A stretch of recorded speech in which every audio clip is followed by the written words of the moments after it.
আর তোমার বাবা এইটুকু মেয়েদের পেছনে ছুটছে। উনি কোনো খারাপ উদ্দেশ্য নিয়ে মেয়েদের পেছনে ছোটেনি স্যার। তো কি মহৎ উদ্দেশ্য নিয়ে ছুটছে উনি বিয়ের জন্য মেয়ে খুঁজছেন। এই বয়সে? না না স্যার, নিজের জন্য নয়, ওনার ছেলের জন্য মেয়ে খুঁজছেন। তাই বল। তা রাস্তায় রাস্তায় মেয়েদের পেছনে না ছুটে কোনো বিবাহ বন্ধনের অফিসে যেতে পারে। কলকাতায় কোনো বিবাহ বন্ধনী অফিস বাকি রাখিনি স্যার।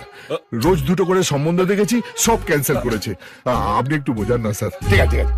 এই শোনো ভাই, এরপর যদি তোমার বাবা ডিজি কিংবা পুলিশ কমিশনের মেয়ের পেছনে ছোটে, তাহলে তোমার বিবাহ বাসর এবং আমার শ্রাদ্ধ বাসর দুটোই একসাথে হবে। তার চেয়ে তাড়াতাড়ি একটা ভালো মেয়ে দেখে বিয়ে করে নাও। যাও, নিয়ে যাও।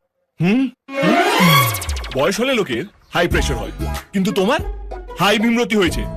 আমি জীবনে এতটা অপমানিত হইনি বাবা। আরে ব্যাচেলার ছেলে সব ধর্মের ষাঁড়, এদের এমনিতেই কোনো ইজ্জত থাকে না। আমি কথা দিয়েছি তোর বিয়ে দিয়ে তোকে থিতু করব, সেই জন্য আমি সুন্দরী মেয়েদের পেছনে দৌড়চ্ছি। আরে সুন্দরী হলে বিয়ে করা যায় না, মনের মিল থাকতে হয়। আর যতদিন না মনের মিল পাই, আমি বিয়ে করছি না বাবা। আরে তোর কেমন মেয়ে পছন্দ সেটা কাকুকে না বলে কাকু কি করে বুঝবে? বল। মেয়ে হবে এরকম যেন পা থেকে মাথা অব্দি কারেন্ট হয়েছে। বাহ, দেখলে বুকের ভেতর ধড়াস ধড়াস করবে, মনে হবে পেলেই আছে, না পেলে নেই। মুমতাজা, মুমতাজা। এই এই এই পেলে আছি না পেলে নেই, এরকম মেয়ে কোথায় পাওয়া যাবে রে? কাকু, ওসব কলেজের ধারে বাস স্টপে ঘোরাঘুরি বন্ধ করুন। ডিস্কো থেকে যান, নাইট ক্লাবে যান, ওখানে মেয়েদের কুম্ভ মেলা বসে।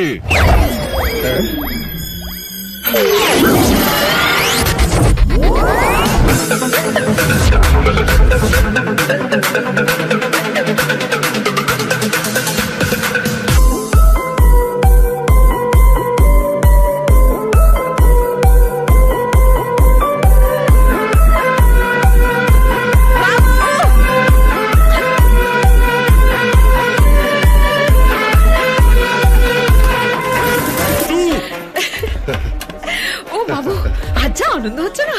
আরে লাইফের ধর্মই তো এটা। বাড়িতে বসে থাকলে স্বামীর নিরানন্দ, আর বাইরে বেরোলে ভরপুর আনন্দ।